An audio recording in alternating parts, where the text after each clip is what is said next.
네, 안녕하세요. 반갑습니다. 오늘 행사장에 사람이 굉장히 많이 계셔서 저도 오는 길에 놀랐는데 이 자리를 빌어서 이렇게 만나뵙게 돼서 진심으로 반갑습니다.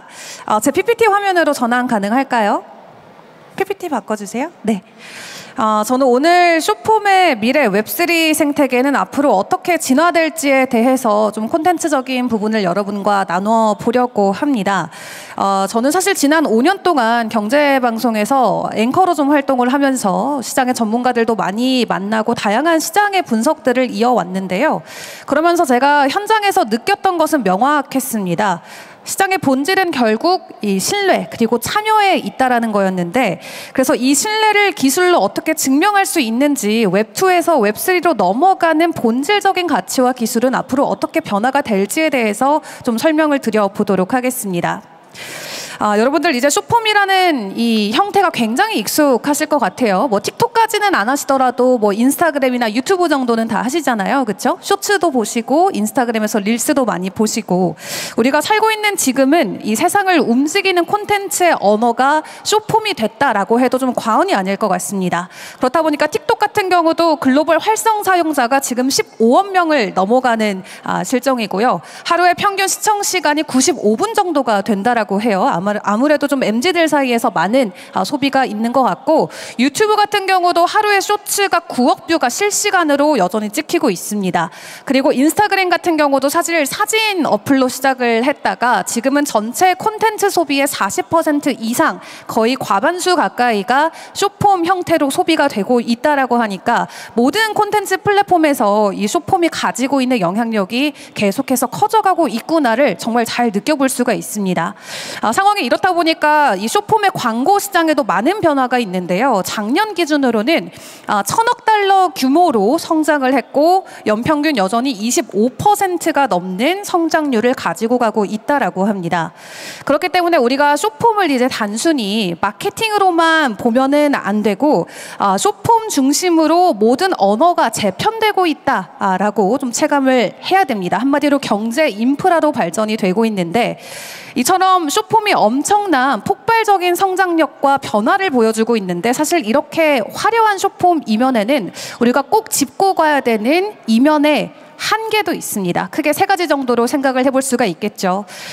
참여자들이 쇼폼을 소비를 할 수는 있습니다. 뭐 좋아요도 누르고 댓글도 달고 내가 마음에 드는 영상이 있으면 공유도 친구한테 할 수가 있겠죠. 근데 내가 그런 액션들을 한다고 해서 그게 절대 질적인 가치로 나한테 돌아오진 않습니다. 내가 좋아요 누르고 댓글 단다고 저한테 보상이 오는 게 아니죠. 크리에이터한테 보통은 바로 보상이 가는 구조가 지금 웹2 쇼폼 생태계의 문제점이고요. 그리고 내가 창작자, 그러니까 인플루언서가 되고 내가 내 브랜드를 이 온라인 콘텐츠 플랫폼 홍보를 한다고 해서 사실 거기에서 있는 모든 것들을 내가 직접적으로 소유하고 검증할 수도 없습니다. 그리고 플랫폼이 가지고 있는 플랫폼만의 알고리즘 때문에 결정권을 내가 가질 수가 없다라는 게 결국 지금 생태계에서는 가장 큰 문제점이고, 또 창작자 경제의 집중화도 지금은 계속해서 문제점으로 떠오르고 있습니다. 이 글로벌 크리에이터 경제 규모가 2,000억 달러를 돌파했는데 모든 크리에이터가 다 돈을 버는 건 아니에요. 아무리 하루에 영상을 10개씩 20개씩 올려도 사실 극소수의 상위 소수 크리에이터들만 수익을 가져가는 구조입니다.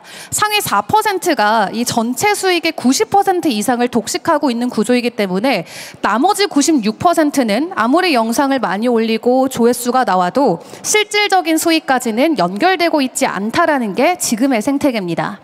그리고 마케팅 구조 또한 투명하지 않다라는 부분이 있죠. 이 브랜드 입장에서는 큰 비용을 내서 이 플랫폼 안에서 다양한 마케팅을 진행을 한다고 하더라도 그 광고가 정말 내가 예측하고 원했던 팬한테 도달했는지를 명확하게 데이터화하기가 굉장히 어렵습니다. 진짜 참여가 있었는지 증명하는 게 어려운데, 결국 지금 웹2의 쇼폼 빠르게 소비되고 있지만 이 신뢰와 지속성은 남지 않고 있다는 게 웹2 쇼폼 생태계의 가장 큰 문제점이 되겠습니다.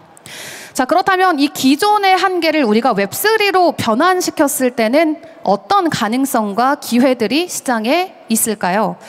웹2의 구조는 사실 굉장히 단순합니다. 소비자들, 유저들이 관심을 보이면 그게 광고 수익으로 넘어가고 그 광고 수익은 그대로 플랫폼 이익으로 이어지는데 웹3로 넘어오게 된다면 유저들의 관심이 이 참여, 액션으로 전환이 되고요. 그 참여에 대한 모든 것들을 검증받게 됩니다. 기술로. 그리고 그 기술 이후에는 참여자에게 직접적으로 보상을 해줄 수 있는 리워드 구조가 만들어지는 게 바로 웹3가 가져오는 가장 큰 변화가 될 수가 있겠습니다.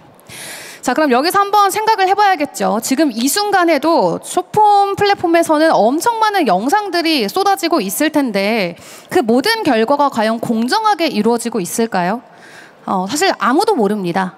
인기 순위는 뭐 광고비나 알고리즘에 따라서 바뀔 수가 있겠고요. 좋아요나 댓글 수는 봇이나 가짜 계정으로 충분히 개인들도 조작을 할 수 있는 게 지금 웹2 생태계의 현실입니다. 그래서 결국 누가 진짜 콘텐츠를 잘 만들고 있는지, 누가 진짜 팬들의 마음을 얻어냈는지 증명되지 않은 채 웹2에 올라가고 있는 영상들은 사라지고 있는 거죠. 그래서 저희는 바로 그 지점에서 문제점을 찾았습니다. 이 쇼폼의 다음 단계는 속도의 경쟁이 아니라 투명한 경쟁을 만드는 기술이 될 거다라는 문제점에서 시작을 했는데, 그래서 저희가 쇼챗이라는 이 웹2와 웹3를 융합한 인프라 기반의 쇼폼 챌린지 플랫폼을 만들었습니다. 웹2의 직관적인 사용자 경험에다가 웹3의 투명한 검증 구조를 결합해서 새로운 형태의 쇼폼 플랫폼을 만들었는데요. 이 모든 과정이 블록체인 위에서 증명이 되기 때문에 기존 웹2와는 확실히 다른 구조로 진행이 됩니다. 또 이걸 가능하게 하기 위해서 쇼첼 같은 경우는 GK 크립토와 함께 이 영지식 증명 기반의 블록체인 투표 시스템도 도입을 했는데 뭐 아주 간단합니다. 챌린지를 오픈해서 참여자들이 영상을 올리면 블록체인 기반의 투표를 하고 자동으로 집계가 된 이후에 1등부터 5등까지는 보상을 받게 되는 구조로 진행이 되는 겁니다. 조금 더 쉽게 말씀을 드리면 이제 기존 웹2에서는 누가 1등을 했는지가 중요했다며 웹3로 넘어와서는 그 1등이 과연 공정한지를 우리가 데이터로 따져볼 수가 있다라는 거죠. 이게 폰트가 조금 깨져가지고 폼이 좀 바뀐 것 같습니다. 양해 부탁드릴게요. 자, 그렇다면 많은 분들께서 단순히 쇼첼의 소개를 짧게 들으셨지만 그럼 쇼첼이라는 플랫폼은 뭐 챌린지 투표를 하는 플랫폼인가 보다 이렇게 생각을 하실 수도 있는데 저희의 목표는 그것보다 훨씬 더 앞서 나가고 있습니다. 단순한 콘텐츠 플랫폼은 아니고요. 이 웹3 프로젝트와 브랜드를 위한 마케팅 인프라다라고 생각을 해주시면 될 것 같아요.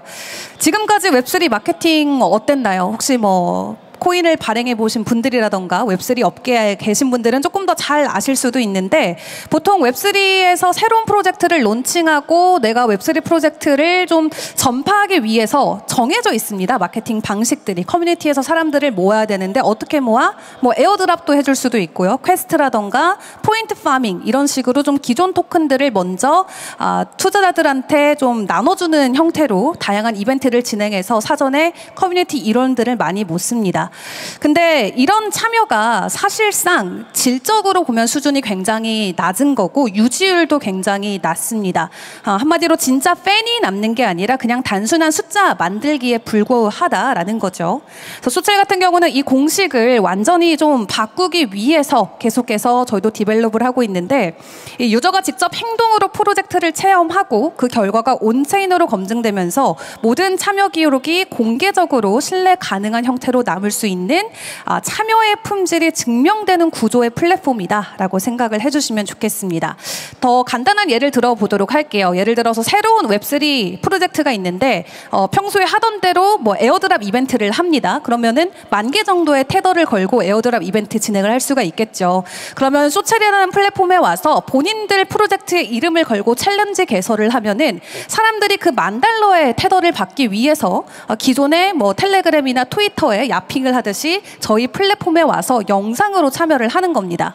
그럼 유저가 쇼폼 콘텐츠로 이 해당 프로젝트의 어떤 메시지라던가 서비스 체험을 표현하는 영상을 올리면 블록체인 기술을 통해서 이 투표의 중복이라던가 혹은 봇 계정의 어떤 그런 방해 없이 아주 투명하고 공정한 순위를 산정을 할 수가 있고요. 그 이후에는 1등부터 5등까지 저기 보상풀에 있는 $10,000의 테더를 나눠 가질 수 있는 구조를 만들어 놓은 겁니다.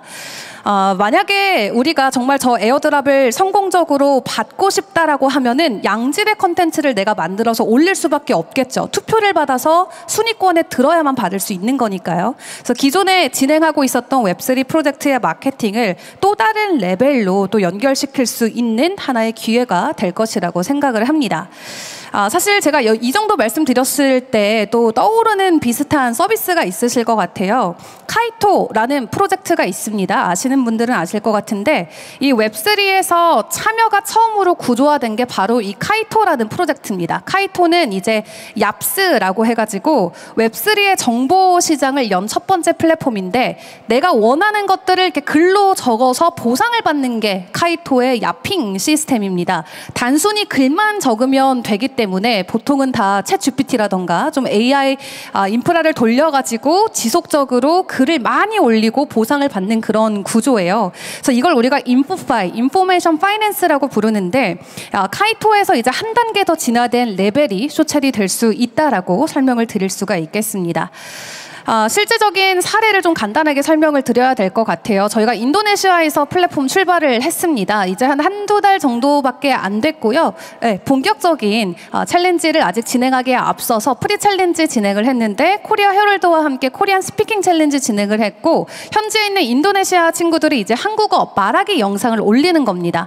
1등 같은 경우는 한국으로 오는 왕복 항복권이나 숙박을 지원을 해주는 게 보상이었는데 이 보상 하나 보고 300명이 넘는 학생들이 자발적으로 참여를 했어요. 저희가 뭐 외부 마케팅을 대단히 한 건 없습니다. 자발적으로 입소문을 통해서 한 누적 투표수가 이번에 1000건이 넘게 찍히면서 이렇게 챌린지가 쭉 진행됐다라는 것도 한번 설명을 드릴 수가 있겠고요. 시간 관계상 좀 마지막으로 넘어가도록 하겠습니다.